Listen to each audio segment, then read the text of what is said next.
As daunting as this is, everyone has been like a first-time candidate, right? Even Barack Obama, yes, our forever president. You're literally coming into an environment that is largely unfamiliar. You're being incredibly vulnerable, and you're letting people who may never meet you, but will be impacted by your decision someday, into your life to look at you as a full person and say, am I good enough to represent you? Good morning, good afternoon, wherever you are, folks. Welcome to our training for today. My name is Brittny Baxter. I am a political operative, organizer, consultant, and now government consultant. I have been doing this work for about 12 years, born and raised in Buffalo, New York, but I've been in the DC area since 2017. I've worked on races across the country. I've worked on gubernatorials in New York, Georgia, and Florida, and worked on several dozen other races as a consultant and as a staffer. And I'm really excited to be here with you all today. I'll tell you a little bit about myself. As I said, born and raised, I come from a family of educators, Union House in Rust Belt, city of Buffalo, New York. Studied communications in college, but after college, actually got into the political arena, ran for office myself, or not for office, but served as a Democratic committee member. From there, really fell in love with the space and with policy and using policy and campaign and electoral campaigns to really pave the way for the kind of racial and social justice that I want to see happen in my community. So again, excited to be here. I've been with NDTC since 2018, and I have worked with Wellstone, which is now Repower, and ran first-time candidate programs for folks who want to run for office post 2016 presidential. A lot of folks, there's the blue wave, a lot of folks who had a lot of passion, but not a lot of experience. And so my job was to prepare a ton of folks, maybe trained over 1,000 folks that year, how to run for office, how to actually maintain your progressive values and principles, and how to execute and actually be effective in office. So with NDTC, I've also had the pleasure of retraining some of those folks who actually won elections at the state and national level in Maryland and in a few other places. So again, happy to lend all of my knowledge and expertise and experiences and thoughts to you all today. We will be, if you have questions, comments, concerns, hopes, dreams, wishes, or aspirations, drop them in the chat, and Mandy and Gabby will facilitate those. I'll answer what I can, and they will help with the rest. So now that you all know a little bit about me, let's go ahead and jump in and get started, okay? So this is really good. It's good that folks have decided that they want to run for office, but there's a lot of work and research that goes into really kind of determining where you fit in, right? A lot of times folks can be recruited by the Democratic Party or by a sitting elected who's ready to retire. But you know, now more than ever, a lot of folks are challenging the status quo and deciding that they don't want to wait in line. They don't want to wait their turn, right? That idea of like it not being the right time for you to step up and represent your community is being rejected. And so I hope that all of you folks in here are challenging the status quo. So looking forward to getting you all situated so that you have the tools you need, the alliances, relationships you need, and the research you need to go and make a decision that lays the foundation for an effective and impactful campaign. So our objectives for today, we have 4 clear objectives. You need to understand the steps that are necessary to run for office. And I'm going to explain the best practices for how to choose which office to run for, what makes the most sense. And then really like laying out the foundation for identifying what support you'll need from your team, which will help you identify the skill sets and the types of folks you need to be pulling in, so that you can fill in gaps where you need to, and then mentally prepare for sharing that decision to run with friends and family. I'm going to say this, and I've said this a million times to people. If you are in a relationship and you decide to run for office without talking to your partner, I strongly suggest you rethink that. You need to have a conversation with your loved ones, because this will not only put you in the limelight, this will put everything that everyone related to you. It'll be It'll be fodder for the public. And so you need to have conversations with those folks that you love and care about if you want them to continue to be on your team, right? And make sure that they're prepared and they understand what this actually means, not just for you, but for all of you as a whole, right? I'm not going to say it again.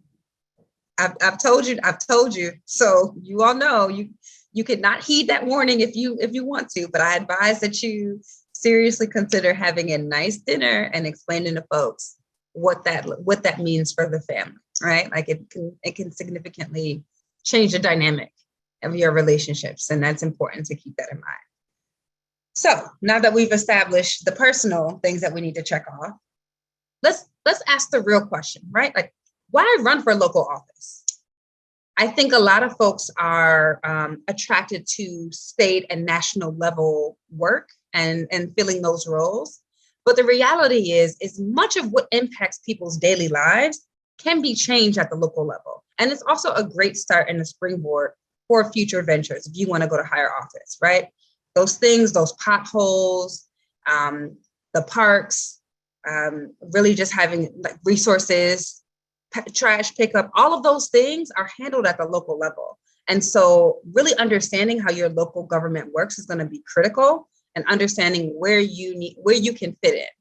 So, and it also allows you time to pursue office as a part-time endeavor. So if you still need to have, if you have a job or you have a business or you have kids or all of the above, it allows a little more flexibility, and it's an easier transition into getting ready to run for that office, right? Like the qualifications are significantly lower. It's not easy, but it is an easier office to run for and to prepare for, right? And the reality is like you already have an existing community network and a support system, right? Folks may not know you in the state, but they know you in your neighborhood. They know you from school. They know you from college. They know you from church. They know you from extracurricular activities. They know you from the community. And so that gives you a good start for establishing a base of supporters so that you can fundraise and identify resources and volunteers that can come and help support, that can buy in and support your campaign. All right. So now that we have established why local office is attractive and sexy, because a lot of folks don't think it is, but it is, right? I want folks to share what the changes that you want to see in your community. So go ahead, drop that in the chat, and I'll share a little about the change that I want to make in my community. So while you all are typing away furiously, I come from a family of educators who are also very committed to public service. And that is something that has always been ingrained in me, but it wasn't until I had my son, Christian, my senior year of college, right? That was in 2012. It was around the time that Trayvon Martin had been murdered. And for me, I felt like no matter what I ended up doing after college, like my commitment to the work that I was going to be doing for the rest of my life had to have a significant impact on the little boys and girls who look like me and who look like my son, but don't necessarily have people in their corner that can advocate for them, right? And so for me, it really is about preparing the next generation, addressing intergenerational violence and all of the things that we are still dealing with, compounded systems of oppression, and really paving the way so that the next generation can shine in a way that we may have been stifled. So that's the work I do. Everything I do is Black liberation. How we get free? What do reparations look like? How do we make sure that other communities don't end up falling prey to the same kinds of systems that have oppressed us, and make sure that our communities are whole, sustainable, and full of happy, healthy people? That's the change I want to see. I don't like to do little stuff. If I'm going to do something, we're just going to go big. But I'd like to see, so let's go in the chat and see what other folks are saying. All right, Karen says improving economic opportunity, which then impacts the social stability, which then rebuilds trust and belief in the value of democratic government. Yes, and I can say that our democracy is definitely having we have some trust issues these days. Right, okay, Brenda wants to help elect more women. Faye wants to help end poverty by fixing the structural defects of money. Okay, Faye, I see you. Okay, universal basic income advocate, I see you. Okay, let's see who else. Beautiful, beautiful, beautiful. Police reform, affordable housing, Better programs for formerly incarcerated folks. Faye is, political home is Yang Gang, but also part of the Sunrise Movement. Nice. Cool folks to hang with. I've had the pleasure of being able to work with the Sunrise Movement folks. They are absolutely committed to fixing this earth any means necessary. And I love that. Okay, we have some friends from Guatemala. Welcome, Emilio. All right, I'm loving it. We got a nice international team here. Okay, and I'll see David, you're going to be running for State House in South Carolina. Nice. Okay. All right. Let me go all the way to the bottom, see if I'm missing anything. Let's see. Okay, we got some better representation for communities of color, unifying the district, bring voice to those who fight everyday problems, such as illegal dumping, park funding, and overall crime and grime. Nice. Okay, I love these. I love these issues. Right. And so one of the things that's really important is like, behind the change that you want to affect in your community, you can tease out your value system. What are the values that drive you? And even if people disagree with your strategies or your platform, if your values are in line with theirs, you can still bring those folks along, right? And it's important to think in terms of like how to actually use your story, use the things that actually drive you to this work, bring you to this space, and identify ways to pull others in. Okay, so let's jump into deciding to run for office, y'all. So one thing that I think, one school of thought is that there are certain qualifications and expectations that you must have to run for office. And they're total bullshit, right? I remember we were training folks in Maryland, and this one woman said, this was at the height of the housing crisis. I shouldn't run for this office because my house is being foreclosed on. I can't afford the mortgage anymore. And the reality is you're the perfect person to speak to those issues because you lived it. And I think that the reality is we put a lot of weight on education and those formal skills, right? But the reality is there is nothing more valuable than lived experiences.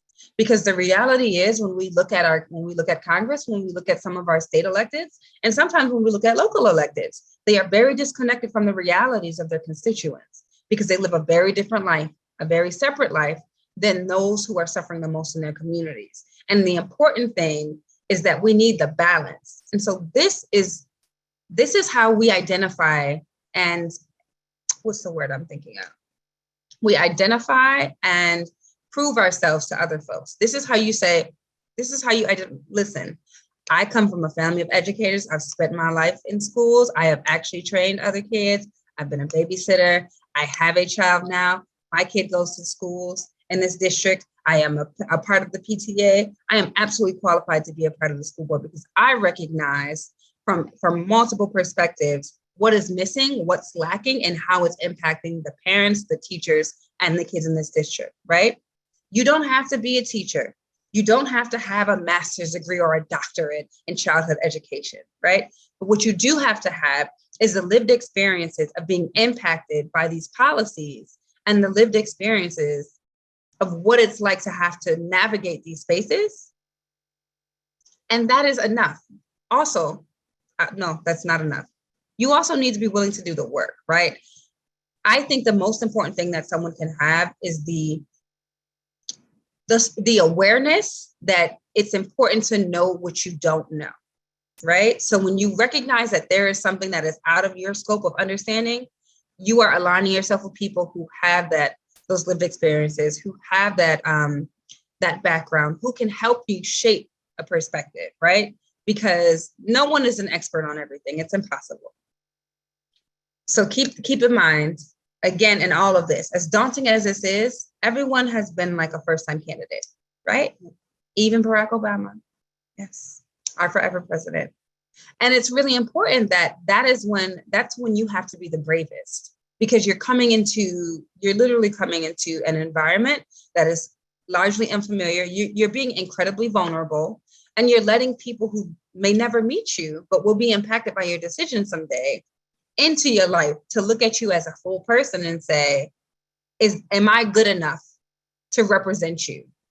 And so it's really important to identify the parts of who you are as a person and not just as a candidate, so that that story is the foundation for your campaign and for your talking point and for what drives this campaign. So, perfect example here, right? Carrie Duran wanted to spark change in her community, was a single mom and a disability rights activist. She decided to run for state representative in a red district. And the reality is, it's like every campaign that we run is not meant to win.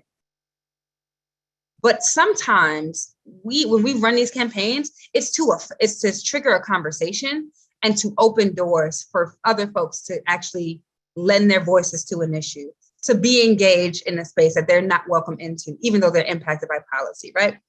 It might be a long shot, but the reality is that long shot is only a short piece of the timeline in which we're working, right? This campaign cycle, it'll come around again. There will be another election, there will be another issue, there will be something else, but it's important that you jump in and you get the experience and you do it in a way that is connected to your value system and is connected and rooted in the communities that you're in.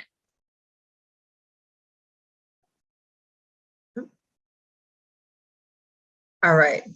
So, and the reality is people run for several different reasons. One of them is representation, right? Letitia Mizero Hellarood's decision to run for office was less about winning an election. It was more about making sure that people who look like her were represented in those spaces and could talk and speak for their communities. And that is something that I think many of us can understand, right? Having the first Black, the first Indigenous, the first queer, the first woman, we're still having these firsts. It's 2022, y'all. There's still a whole lot of firsts that we have to tackle so that we can force those doors open and create space for for more perspectives to be included. And that is important. That is what drives people to engage and support a campaign. It's seeing themselves in a space that they were never welcome in before, right? That's transformational politics. That's transformational campaign. That's what we're doing this for, right? And like she says, for people who look like me, I wanted them to be able to run and be inspired, right? A lot of folks tend to think that if you're not pale, stale, and male with money, that you aren't fit for office. And because the infrastructure has been built that way to only allow people who are well off, who can afford to fund their own campaigns, to be positioned in that power, now we have the policies that completely disregard women, completely disregard families, completely disregard the unhoused, completely disregard poor people, people of color, immigrants, all of us, right? And so this is the kind of work that takes all of us to step into these spaces and advocate for our communities, which is why it's so important that, like, even if you feel like it's a long shot, you still need to push, because you might change the perspective of someone who might be the next first, if it's not you. So now that we've gotten all inspired, it's really important to understand, just like to delineate between the different offices of government. Sorry, y'all, we're gonna shift to the numbers really quick. So right, we have our federal, our state, our local governments, right? So at the federal level, we have the three branches. We got executive, we finally got it back. Hope we keep it. We got the U.S. Senate, which is the upper house of the bicameral Congress, and then the House of Representatives. I think these numbers are accurate. These represent redistricting, right? Because there are some new congressional seats that are in a few states. Maybe? Okay, all right. These numbers might be a little different just because redistricting took place recently. So there are a few states who lost seats, a few states who gained seats. So we're all good. But so let's jump down to our state government. So we have 50 states. And in those states, there are 7,382 state legislators.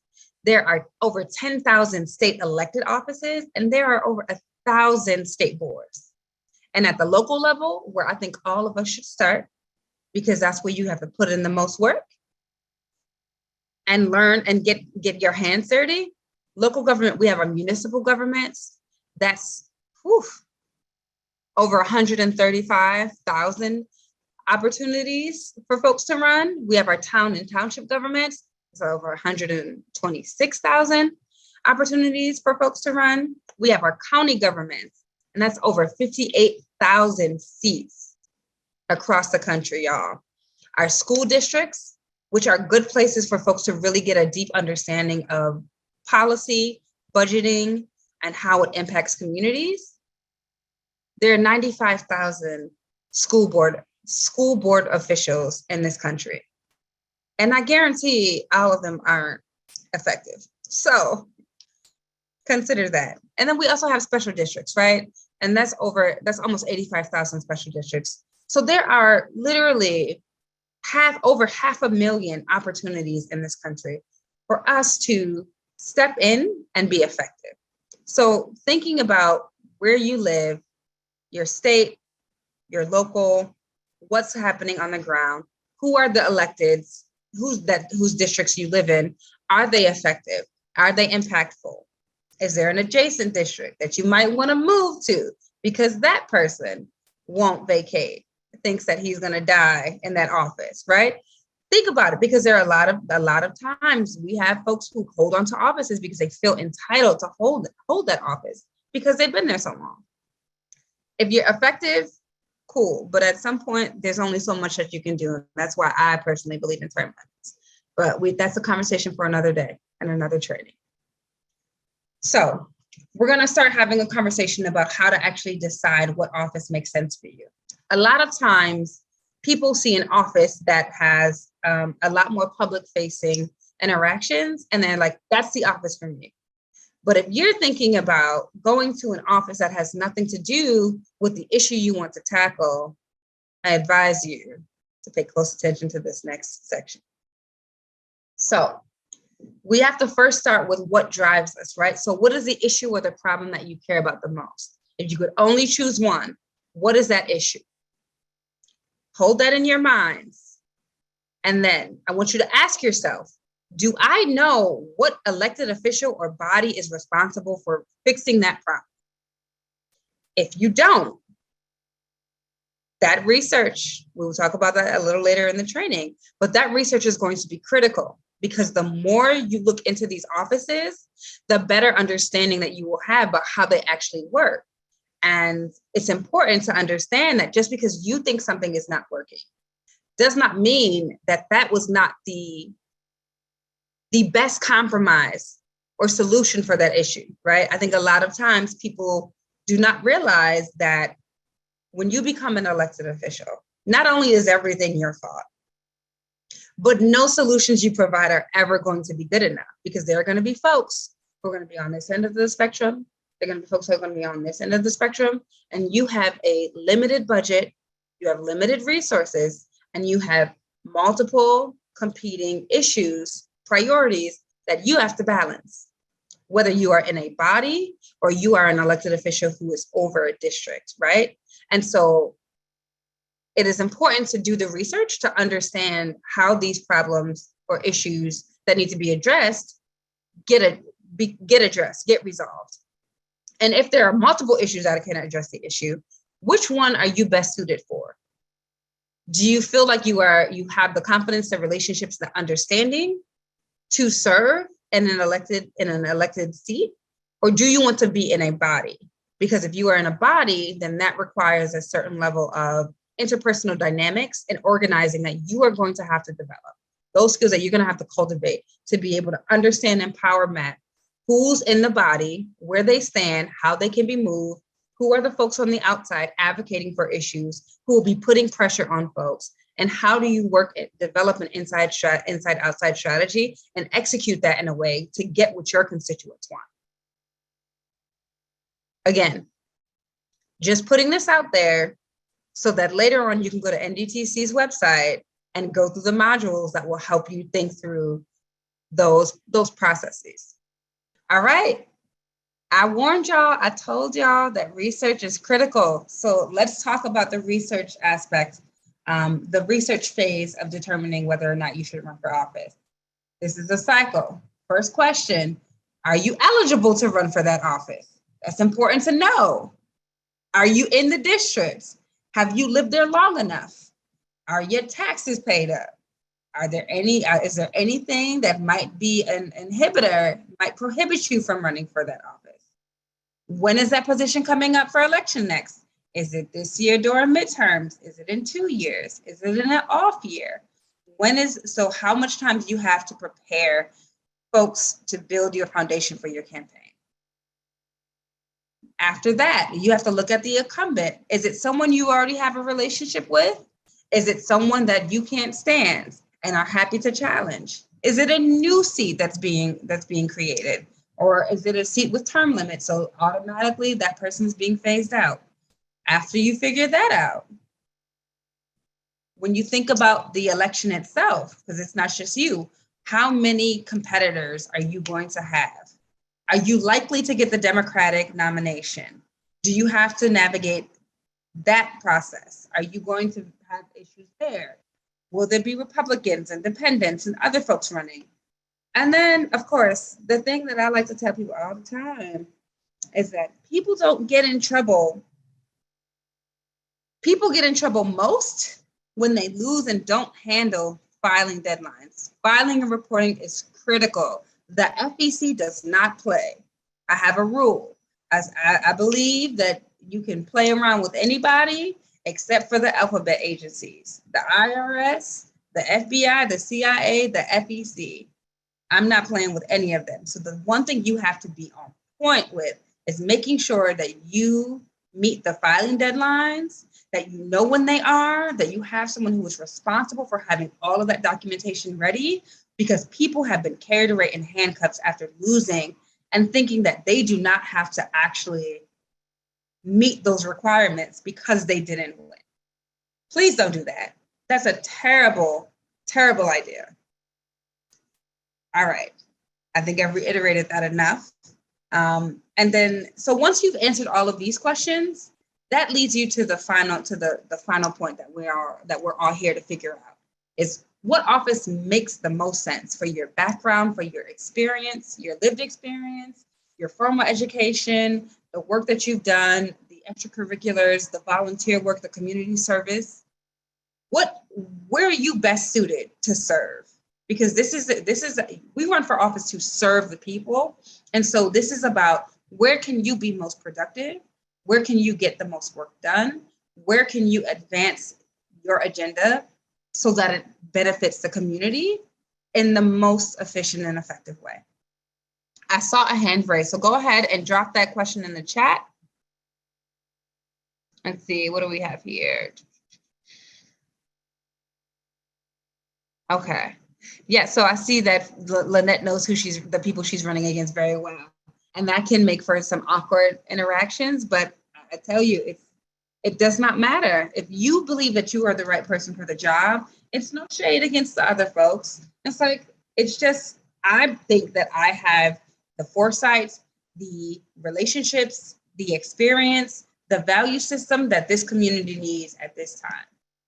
Now, how we navigate that messaging is, again, something that you can do on NDT's website.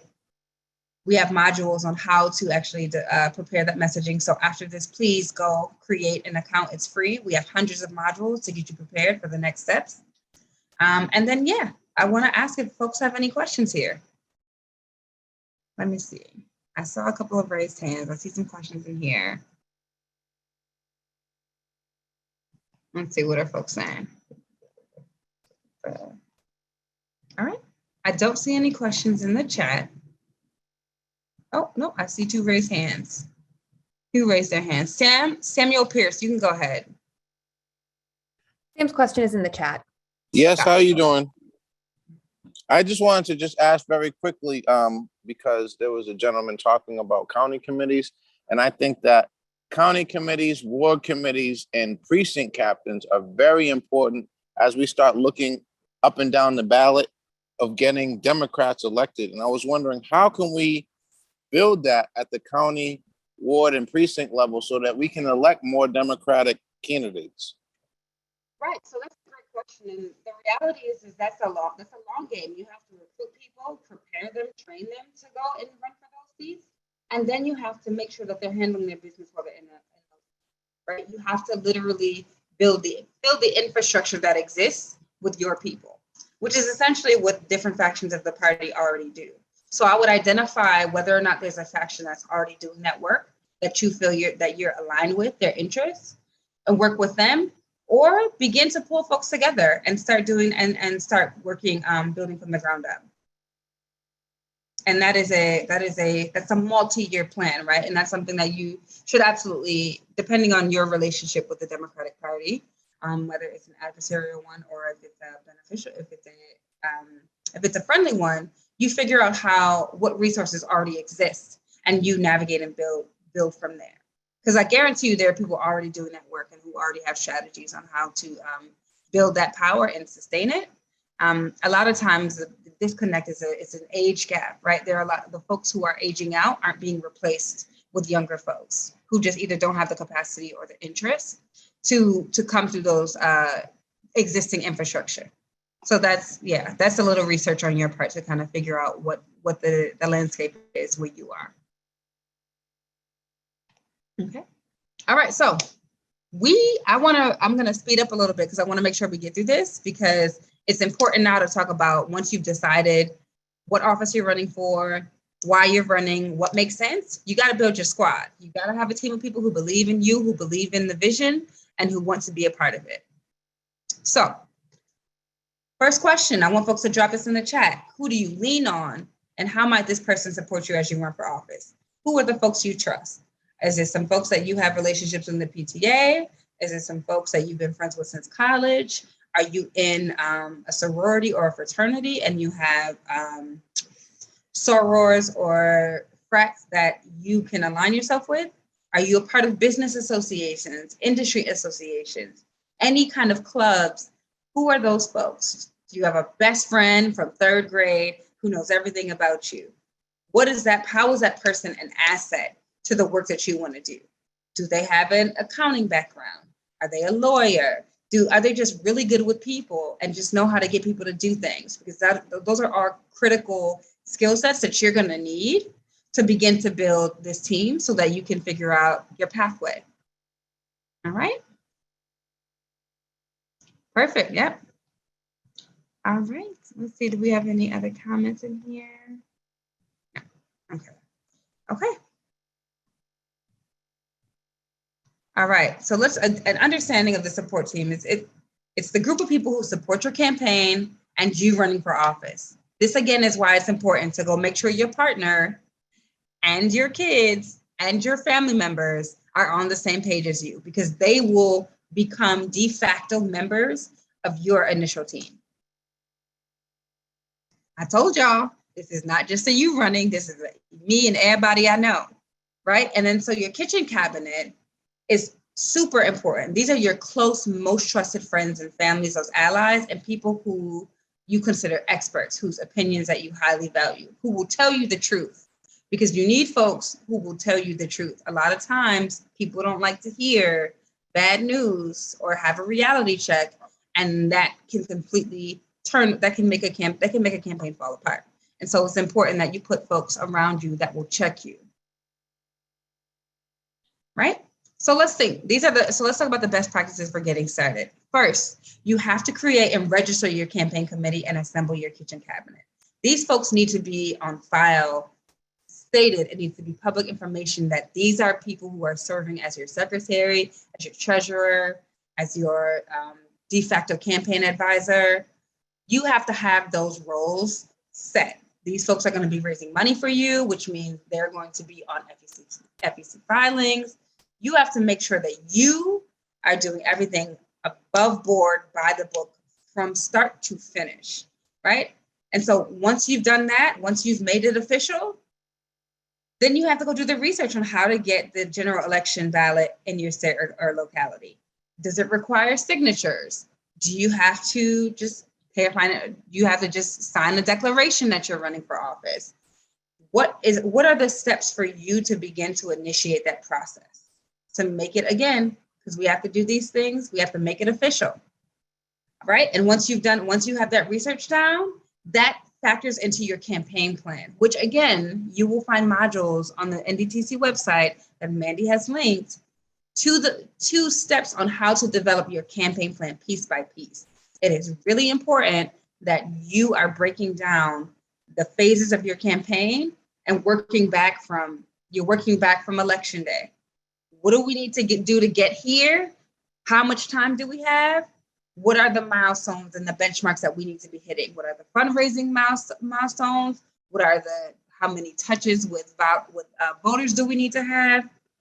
What endorsements do we need to be getting, right? There's a lot to consider, and it's important that if you're pulling folks in, there are lots of ways to bring people in so they can learn as they go, but there are going to be some roles that you need to have someone who has experience doing this work, right? And those are going to be the folks that cost.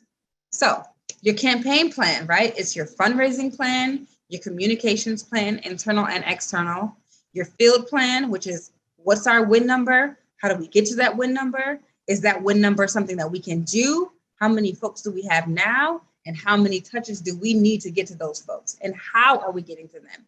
Are we calling them? Are we knocking on their doors? Are we having rallies?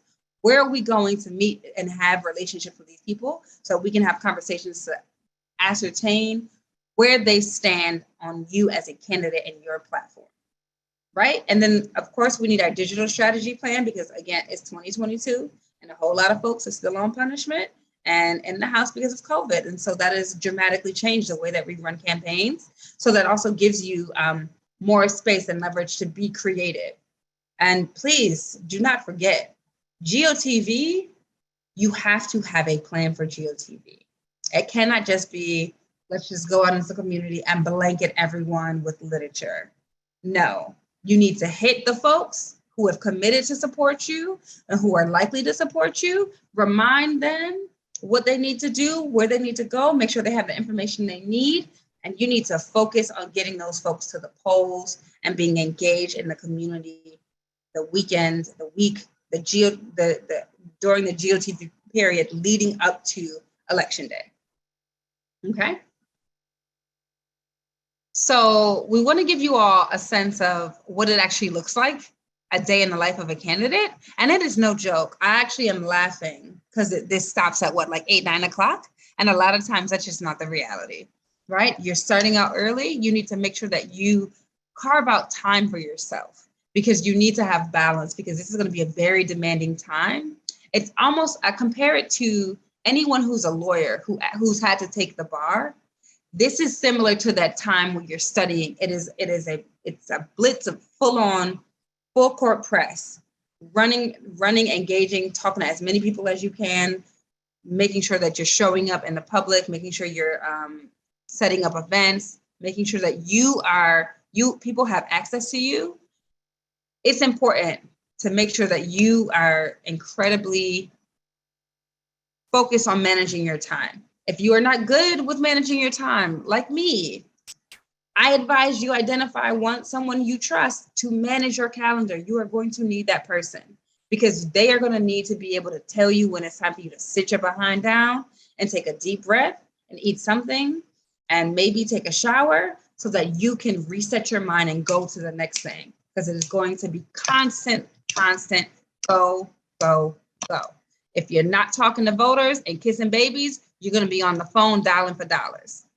Period. That's just a reality. And so it's important that you make sure you come in with strong work-life balance as much as you can maintain that from jump, because it will get chaotic really quickly if you don't. All right. So I want everyone to think about one person that they would reach out to for support and think about how they could actually help you during this time. Are you asking them for money? Are you asking them for time? Are you asking them for in-kind donations of their services? Do you know someone who's a photographer that can get you good headshots that would be willing to in-kind that service for you? Do you know someone who's an accountant who'd be willing to set up and manage your books so that nobody goes to jail? Because it's important. People don't like to vote for folks who go to jail because they can't handle basic campaign finances. So go ahead and drop those in. Let me see what we have in the chat. And I know we're coming close to time, but I think we're doing okay. We're going to be finished. We're going to be finishing really soon. So let's see, what do we have in here? All right. Folks, keep jumping, keep adding those into the chat, and I'm gonna keep going because we have to press forward. I've been given the 5-minute warning. And so if you can't think of anyone, please, by all means, ask a question. So, and now we're gonna actually jump into a poll. So poll 2 is our closing poll. Of all of the things that we've talked about today, what are you most concerned about doing? Telling your support network, talking to voters, raising money, distinguishing why you're the right person for the office, or feeling like you're the only Democrat in your area? All right, let's go ahead and get these responses. Okay, we got a couple folks worried about talking to their support network. All right, raising money. Yeah, it's uncomfortable. Running for office requires you to do a lot of stretching, right? Like asking for money, doing things that typically aren't typical for you. It's hard, but I think all of you are ready to take this on, right? It gets easier the more you do it. It's like practice. You practice, it becomes muscle memory. You'll be able to ask someone for their money and their time and get them to commit to the next event, all in one conversation. When you're done with this, you will all be experts. Okay, so let's see. All right, we have about 47% of folks who participated. So what are the results? Let's take a look. All right, 22% worried about talking to their support network. Most of you are worried about raising money, and then some of you are a little alone. So I recommend that you reach out to Democratic committees, find other Democrats, join clubs that are national. Lots of folks are meeting virtually, so you can have that support system. There are also, I recommend, what are those folks?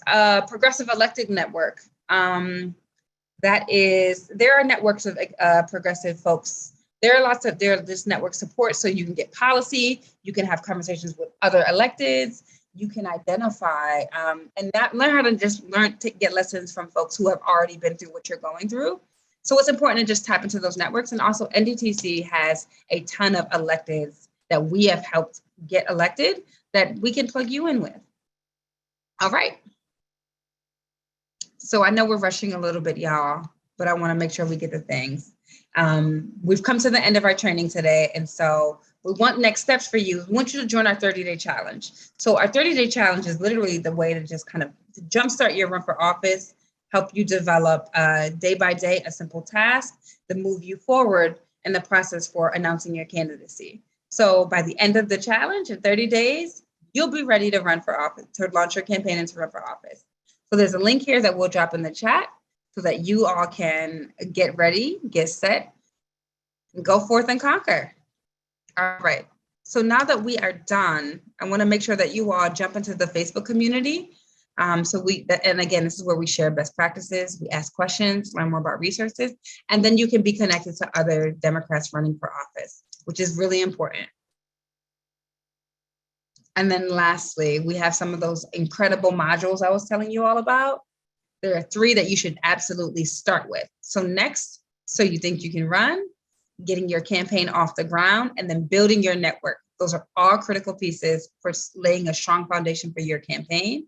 I hope that you have developed some confidence and some clarity around your decision to run for office. And I hope you go kick ass and transform your communities by stepping up and representing them well.